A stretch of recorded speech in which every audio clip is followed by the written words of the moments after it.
पढ़ने वाले हैं बीएनएस की क्लास 4th। ठीक है, इसमें क्या लिखा है तो हमने पढ़ लिया कि बीएनएस मतलब भारतीय न्याय संहिता। सेक्शन 2 में परिभाषाएं बताई गई थी।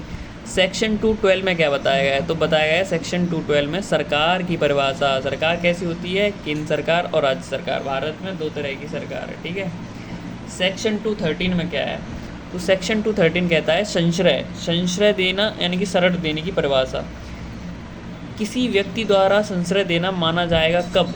जब पहले उसका आश्रय, पहला पॉइंट है आश्रय दे, उसे भोजन दे, पेय दे, धन, वस्त्र, हथियार, गोला बारूद और वाहन अगर देता है। दूसरा पॉइंट पुलिस से पकड़े जाने से बचने में सहायता करता है तो उसे संश्रय देना माना जाएगा।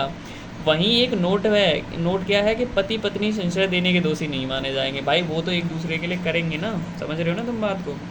ऐसे ही सेक्शन 214 में क्या है तो सेक्शन 214 में है क्षति की परिभाषा कि क्षति कितने प्रकार की होती है? 4 तरह की क्षति होती है। शरीर की क्षति पहुंचाना, संपत्ति की क्षति पहुंचाना, मन की क्षति पहुंचाना, ख्याति की क्षति पहुंचाना। तो क्षति की परिभाषा सेक्शन 214 में। ठीक है, इम्पोर्टेंट है, याद कर लेना बबुआ। सेक्शन 216 को डायरेक्ट याद रखना। सेक्शन 216 में क्या है तो न्यायाधीश की परिभाषा है। सेक्शन 218 में क्या है तो स्थानीय विधि यानी कि लोकल लॉ की परिभाषा है। जैसे कि किसी क्षेत्र विशेष के लिए बनाए गए कानून, उदाहरण के लिए पार्किंग कानून, वाटर यूसेज रेगुलेशन लॉ, समझ रहे हो, सेक्शन 218 में है। और सेक्शन 219 में क्या है तो सेक्शन 219 में है पुरुष यानी कि मेल की परिभाषा। मेल क्या? किसी भी आयु का नर क्या कहलाता है? मेल ही कहलाता है। ठीक है, सीधा याद रख लेना।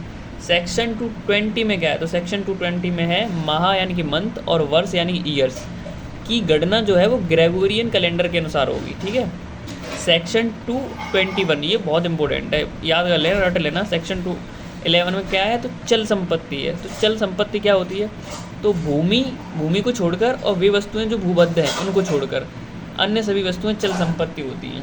ठीक है, ये याद रखना।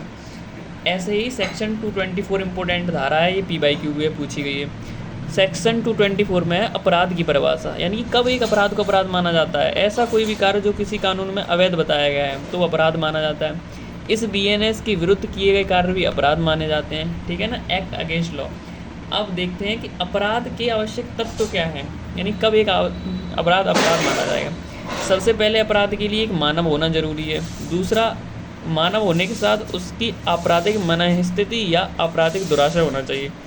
कि मान लो मैं एक मानव हूँ, मैंने सोच लिया कि इस दूसरे का खोपड़ा फाड़ना है मतलब मारना है इसको, तो दूसरा पॉइंट ये क्लियर होगा। तीसरा, आपराधिक मनःस्थिति दुराशय को पूरा करने के लिए कार्य भी कर दिया हो, मैंने ईंट मार भी दी हो उसमें, अगर वो ईंट उसके लग गई और खोपड़ा फट गया यानी आपराधिक कार्य से किसी मानव को, समाज को क्षति हो गई, तब मैं अपराधी माना जाऊँगा, उससे पहले मैं अपराधी नहीं हूँ। ठीक है, ये पॉइंट है।